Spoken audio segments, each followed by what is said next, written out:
Hello everyone, welcome to Humanities Hub classes. So today we'll be continuing with the chapter India After Independence, class 8 history. So far we have done two parts of this chapter. Now we will try to understand the search for an independent foreign policy, right? As you can see in this picture, Jawaharlal Nehru, first Prime Minister of India. He has played very important role in the formation of foreign policy of India. तो उसका background और context क्या है, यहाँ ये जो एक source दिया है हम उसको समझने की कोशिश करेंगे। आप सबको पता है सेकेंड वर्ल्ड वॉर 1945 में खत्म हुई, तो इंडिया को इंडिपेंडेंस उसके बाद मिली 1947 में। तो 1945 में ही एक पीस कीपिंग एजेंसी, एक नई इंटरनेशनल बॉडी बनी थी, यूनाइटेड नेशंस। तो इस सोर्स में ये दोनों लाइन यहाँ पर लिखने का मतलब क्या है, आपको समझाने के लिए कि जब आप एक इंडिपेंडेंट नेशन बने और आपने एक अपनी फॉरेन पॉलिसी बनानी है, तो उस वक्त वर्ल्ड में क्या चल रहा है, कैसी एक पॉलिटिकल सिचुएशन है पूरे वर्ल्ड में। तो इसलिए उन्होंने आपको बैकग्राउंड दिया है कि when India gained independence, a new international body was formed in 1945 और बहुत तभी बनी थी, हमें नहीं पता था वो कितनी सक्सेसफुल रहेगी। फिर उसके बाद 1950s और 60s के बीच में there was cold war, and cold war 8th class के स्टूडेंट्स को अगर समझना है बिल्कुल सिंपल वर्ड्स में कि हॉट वॉर या शूटिंग वॉर होता है जब डायरेक्ट वॉर हो रही है दो कंट्रीज के बीच में, right. Cold war war like situation है, मतलब टेंशन है पूरे वर्ल्ड में। पूरा वर्ल्ड के ज्यादातर कंट्रीज दो ग्रुप्स में बट गए, एक ग्रुप को लीड कर रहा है यूएसए, दूसरे को लीड कर रहा है यूएसएसआर।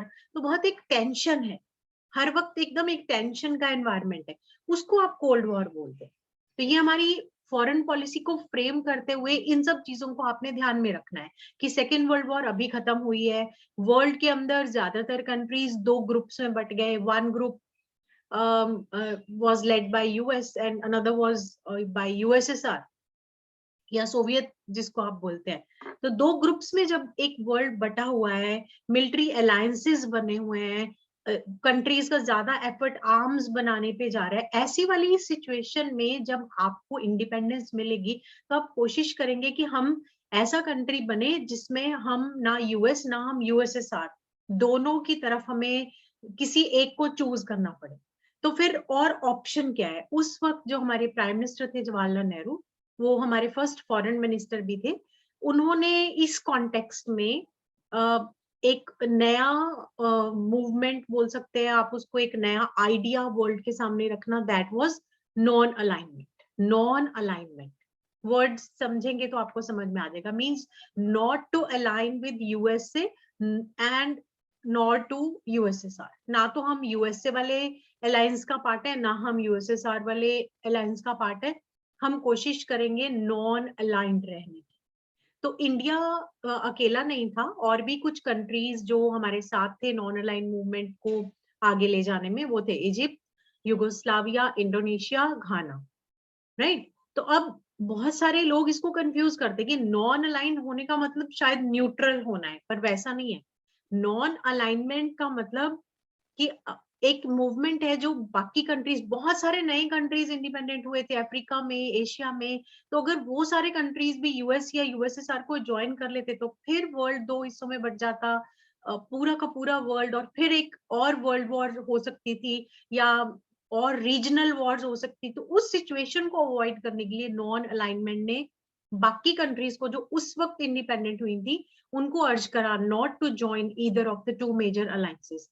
तो बट इस नॉन अलाइनमेंट पॉलिसी को आप आइसोलेशनिज्म या न्यूट्रलिटी नहीं बोलेंगे कि आप न्यूट्रल है या आइसोलेटेड है, वर्ल्ड अफेयर्स में पार्टिसिपेट ही नहीं कर रहे। इसका मतलब कि नॉन अलाइन कंट्रीज दोनों ग्रुप्स का पार्ट तो नहीं बनेंगी, पर वो वर्ल्ड अफेयर्स में पार्टिसिपेट भी करेंगी। जैसे उन्होंने एग्जांपल दिया है कि नॉन अलाइन कंट्री होने के बावजूद भी इंडिया ने बहुत एक्टिव रोल प्ले करा था दोनों अलायंसेस के बीच में मीडिएट करने के लिए, जहां भी लगता था कि सिचुएशन खराब हो रही है और हमारी इंटरवेंशन से या हमारी हेल्प से कोई सिचुएशन में जो एक टेंशन है वो ईज आउट हो सकती है, तो उसमें हमने एक इम्पॉर्टेंट रोल प्ले किया। तो फिर over a period of time जब बहुत सारे कंट्रीज नॉन अलाइन मूवमेंट का पार्ट बन गए. By the 1970s, a large number of countries had joined non-aligned movement. तो फिर 1970s आते आते बहुत सारे countries जो हैं वो इस movement का part बन गए. Right? So this was all about this part. मिलेंगे फिर next जब और इसी chapter को continue करेंगे. Have a great day. Bye.